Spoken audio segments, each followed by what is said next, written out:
व्यवस्था विवरण 15 का 11। क्योंकि देश में दरिद्र सदा रहते हैं, इसलिए मैं तुझसे यह आज्ञा देता हूँ कि तू अपने देश के दरिद्र और कंगाल भाई के लिए अपने हाथ खोलना। इस वचन में परमेश्वर की दया और करुणा का गहरा संदेश छिपा है।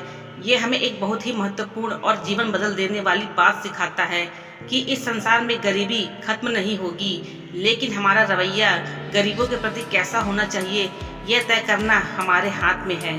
देश में दरिद्र सदा रहते हैं, इसका अर्थ ये नहीं है कि परमेश्वर गरीबी को पसंद करता है, बल्कि यह है कि यह टूटे हुए संसार की सच्चाई है।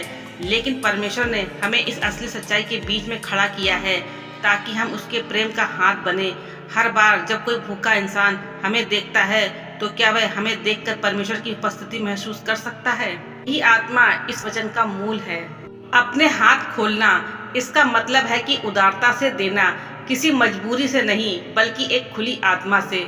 जब हम किसी जरूरतमंद को देखते हैं और उसकी मदद करते हैं, तब हम केवल उसका पेट नहीं भरते, हम खुद को उस रूप में देखते हैं जैसा परमेश्वर हमें बनाना चाहता है, एक दयालु, करुणामय और प्रेम से भरा हुआ इंसान।